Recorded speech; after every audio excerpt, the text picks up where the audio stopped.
Renungan Hari Minggu Palma, tahun C, 10 April 2022. Yesus sang pemimpin yang berkorban dan taat demi kebahagiaan manusia.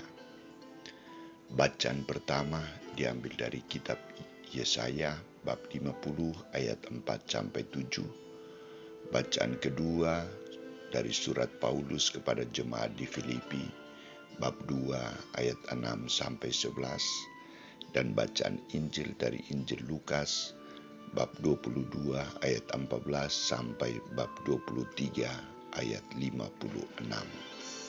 Saudara-saudariku terkasih, dari dahulu hingga sekarang, apalagi menjelang pemilihan umum, baik di tingkat pusat hingga daerah-daerah terpencil, selalu timbul persoalan karena orang suka berebutan kekuasaan.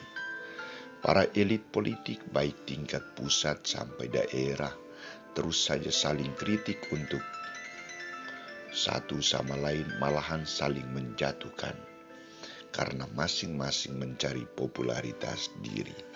Akibatnya suasana damai dan kesejahteraan rakyat tidak diperhatikan. Dalam gereja sering juga kita menjumpa hal yang sama. Situasi seperti ini bukan hanya terjadi pada saat ini, tetapi rupanya terjadi juga sejak zaman Yesus. Kesaksian, pewartaan, dan perbuatan baik yang dilakukan oleh Yesus ditanggapi oleh para pemimpin Yahudi sebagai salah satu tindakan Yesus untuk merebut kekuasaan mereka. Akibatnya, Yesus harus menjadi korban ketidakadilan dan tindakan kejahatan mereka. Masuknya Yesus ke kota Yerusalem merupakan awal penderitaannya. Tokoh utama yang ditampilkan Santo Lukas hari ini adalah Yesus Kristus.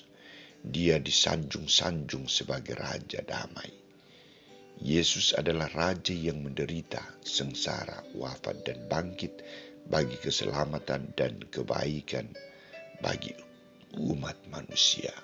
Bukan Raja yang mencari popularitas diri, kekuasaan, dan harta. Saudara-saudariku terkasih, untuk lebih mendalami tema ini, saya mengajak kita untuk fokus perhatian pada dua hal. Pertama, Yesus adalah sang pemimpin yang berkorban untuk kita. Nabi Yesaya berbicara tentang hamba Allah. Hamba Allah yang dimaksudkan oleh Nabi Yesaya adalah hamba yang memperkenalkan dirinya sendiri sebagai murid Allah. Tugasnya adalah berbicara atau mengajar dengan kata-kata yang ditentukan oleh Allah kepada manusia. Karena kesetiaan dan ketaatannya kepada kehendak Allah, hamba Allah sering mengalami penganiayaan. Namun hamba Allah selalu setia melaksanakan tugas perutusan itu. Hamba Allah yang dimaksudkan di sini adalah Yesus Kristus. Maka Paulus dalam bacaan kedua kepada jemaat di Filipi, ia tegas mengatakan bahwa Yesus walaupun memiliki rupa Allah, tidak menganggap dirinya setara dengan Allah, melainkan ia mengosongkan dirinya dan mengambil rupa sebagai hamba dengan tujuan untuk melaksanakan kehendak Allah dan terlibat langsung dalam kehidupan manusia. Sikap Yesus ini mau membuktikan kepada dunia bahwa misi perutusannya ke dunia adalah kerendahan hati demi pelayanan kepada Allah dan manusia, bukan kekuasaan dan penghakiman. Atas dasar ini, Injil secara tegas melukiskan kepada kita tentang kesetiaan Yesus dalam menyerahkan diri untuk menderita, dianiaya, dikhianati, ditolak oleh bangsanya sendiri. Dengan jelas bahwa Yesus bukan pemimpin yang mencari enak untuk dirinya sendiri. Dia bukan pemimpin yang berjuang untuk mencari kedudukan dan kekuasaan, tetapi ia malah kehilangan segala-galanya untuk kebaikan dan kepentingan murid-muridnya, yakni keselamatan dan penebusan dosa mereka. Kedua, Yesus adalah pemimpin yang taat. Saudara-saudariku terkasih, Yesus taat kepada rencana dan kehendak Bapa. Ketaatan Yesus dibuktikan melalui penyerahan dirinya secara total untuk disalibkan demi kebaikan manusia. Bapa, ke dalam tangan-Mu kuserahkan rohku. Bapa, ampunilah mereka ini, sebab mereka tidak tahu apa yang mereka perbuat.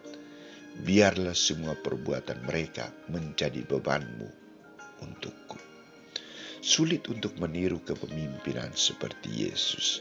Ia seorang pemimpin yang sungguh rendah hati dan konsekuen, komitmen dengan misi perutusannya.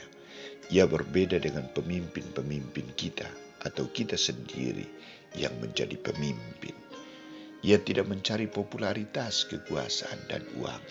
Ia bukan hanya mengkritik, tidak hanya berbicara di mimbar, tetapi turun dan merasakan penderitaan manusia, malahan menyerahkan diri mati demi kebahagiaan manusia.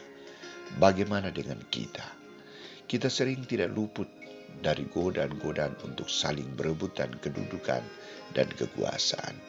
Kita sering juga tergoda untuk mencari enak, godaan untuk saling mengkritik dan menjatuhkan, godaan untuk tidak terlibat dalam kegiatan gereja, lingkungan, dan masyarakat, godaan untuk tidak membuang waktu demi kepentingan bersama. Mari kita belajar dari Yesus untuk berkorban dan taat. Korban kepada Allah, korban kepada sesama. Dengan demikian, kita mewujudkan kerajaan Allah yang sungguh-sungguh menghadirkan kebahagiaan bagi manusia. Ingatlah saudara-saudari, hari ini kita memulai berjalan bersama Yesus memasuki Yerusalem. Salib Kristus telah diletakkan di atas pundak kita. Jangan kita masa bodoh dan takut untuk memikulnya.